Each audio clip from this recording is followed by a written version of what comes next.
명언명고를 진행하는 미래학교TV의 오정윤입니다. 만나서 반갑습니다. 오늘 명언명고 제3구는 순자의 관악편에 나오는 그 유명한 청출어람이라고 하는 구절입니다. 제1구가 공자님이었고요. 제2구가 맹자였죠. 그리고 제3구가 순자입니다. 제가 1구, 2구, 3구를 공자, 맹자, 순자로 삼은 이유는 바로 이 세 사람, 유학의 삼두마차라고 부르는 공자, 맹자, 순자에게 공통점으로 나타나는 게 있습니다. 그것이 바로 배움이라는 겁니다. 학. 그래서 공자도 첫 구절에서 학을 무지 중요시했듯이 순자도 자기 그 순자의 어록을 모은 것이 순자라는 책인데, 그 순자의 그 첫 번째 관악편의 제1구가 바로 이 구절입니다. 그리고 두 번째로는 학과 함께 공통점이 또 있어요. 그게 뭐냐? 다 군자란 말을 쓴다는 거죠. 자, 여기서 말하는 군자라는 것은 이제 이 사람들은 혈통적으로 무슨 귀족이나 왕이 아닙니다.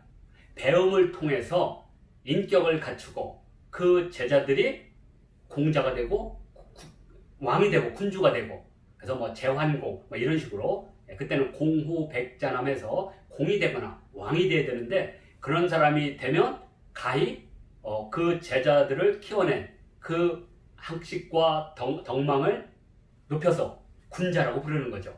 자, 그러니까 육아의 가장 이상적인 인간형은 세상을 태평성대로 만들고 하늘의 법도와 그리고 땅의 도덕을 지키고 펼치는 군왕을 뜻하는 거죠. 자, 순자도 첫 번째 학이란 말을 했습니다. 그러면 그때 학은 뭐냐? 첫 번째로는 여기서는 바로 새로운 지식을 말합니다. 배운다는 것은 누가 억지로 주는 게 아니라요, 끊임없이 새로운 걸 배우고 적용해보고 잘못된 것을 고치는 그런 노력이 바로 배움입니다. 그러니까 배움은 과거의 전통과 또 현재의 잘못된 것을 고쳐서 미래에 필요한 것을 만들어내는 힘, 이렇게 해야지 배움이 아마 정확하게 정의가 될 것 같습니다. 자, 이렇게 해서 배움은 뭐냐? 이걸 배운 새로운 지식계층이 탄생합니다. 자, 그 이전에 는 왕이 있고, 그 다음에 공후백자남이 있고, 그 다음에 경, 대부, 그리고 그 밑에 사가 있었지만, 이제는 그 전문 지식을 가진 사가 그 사회의 중심적인 주도 세력으로 성장하는 시대가 온 겁니다. 자, 전쟁을 하는데 말만 가지고 전쟁을 할 수가 없어요. 활을 잘 만든다든가, 창을 가든가, 전법을 잘 구사한다든가, 이런 전문적인 기술 관료들이 드디어 사회에 나가는 시대. 자, 공자님은 대략 6세기 중후반에 활동하신 분이에요. 그리고 맹자는 4세기, 그리고 순자는 3세기 중반입니다. 그러니까 순자가 활동하던 시기는 전국시대, 통일의 기운이 막 펼쳐지고, 그리고 합종연인과 같이 국가와 국가 간의 수많은 외교와 전쟁이 빈번하던 시대입니다. 이런 환경 속에 서로 인재를 모셔야 되겠죠. 그때 이 동방에 제나라라고 있습니다.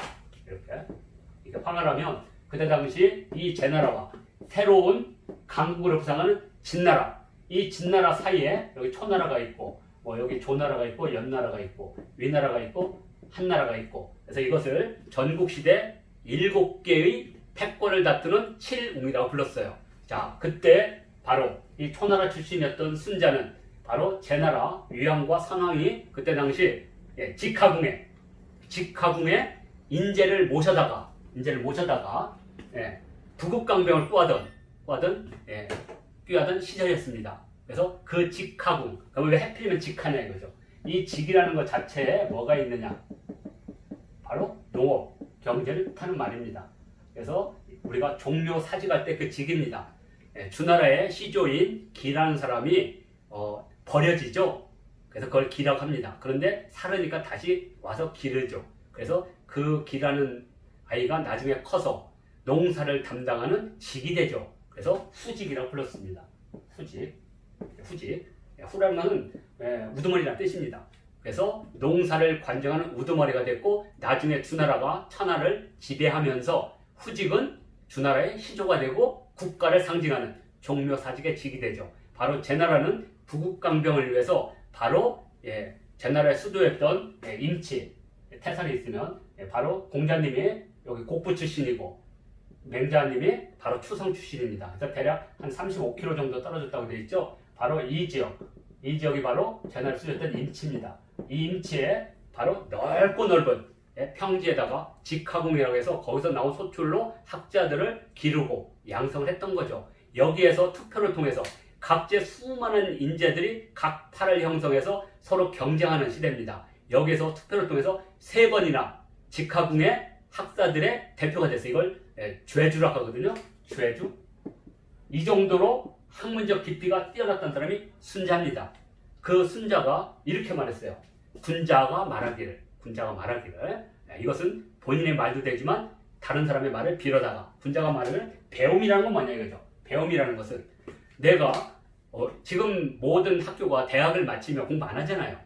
근데 예전에는 어느 정도 배움이 끝나면 그걸로 평생을 먹고 살 수 있을 정도의 지식이었어요. 지식의 변화가 크지 않으니까. 근데 지금은 지식의 변화가 크잖아요. 그래서 10년 전에 배운 것이 지금은 쓸모가 없을 정도로 급격하게 지식 정보화 시대인데 순자 때는 그렇게가 되지는 않았지만 그래도 배움은 뭐냐?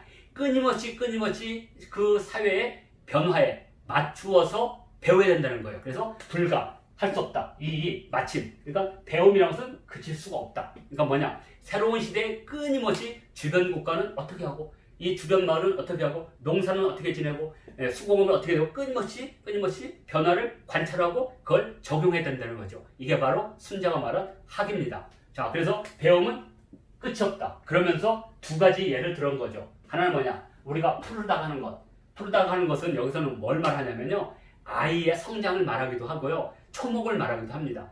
초목이 처음에 자랄 때는 얇은 남색이었어요. 쪽빛. 남색이었는데 그것이 세월이 지나면 어때요?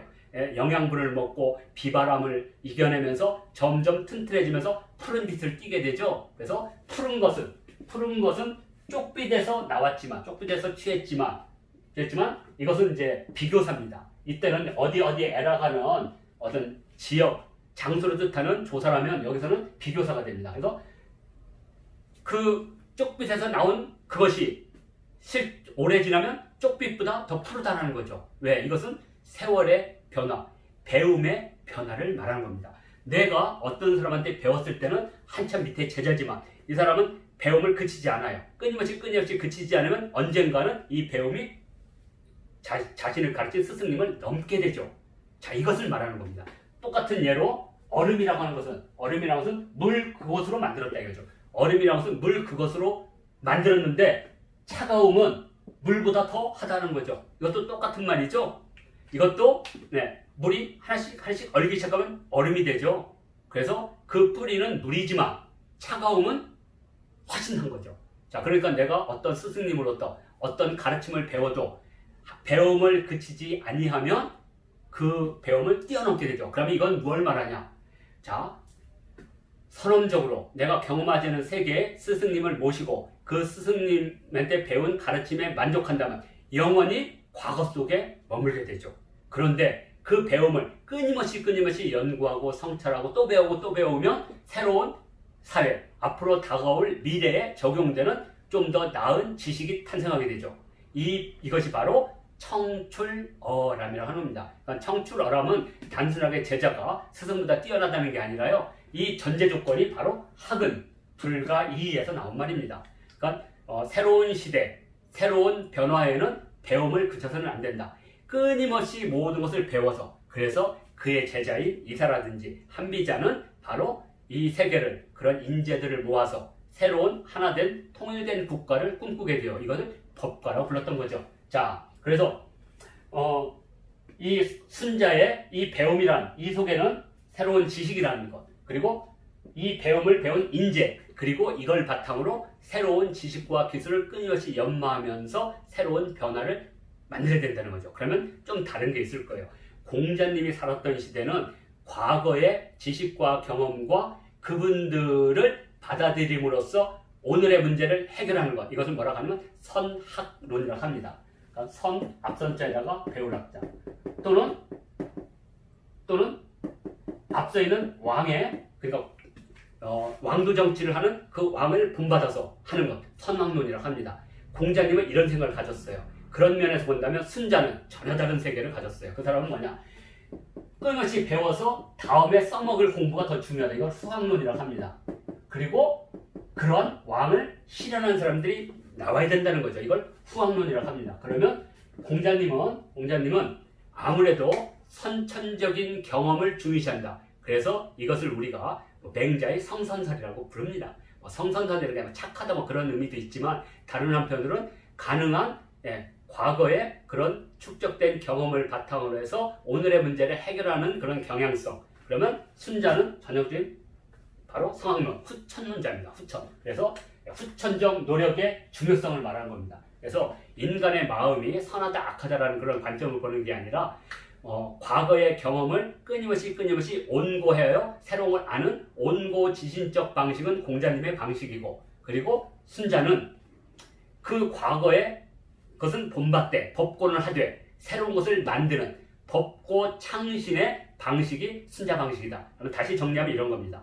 공자님은 온고하여 지신하고 순자는 법고하여 창신한다. 서로 다르죠. 그런데 이제 우리가 고려말에서 조선 후기에 와요. 그랬을 때 만일 내가 기득권을 가진 권력이에요.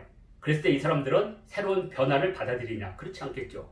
그래서 대부분 조선 성리학자들은 선학론으로 가게 됩니다. 그리고 후학론을 제기했던 순자는 이른바 좌파라고 해서 역사에서 소멸시켜버리죠.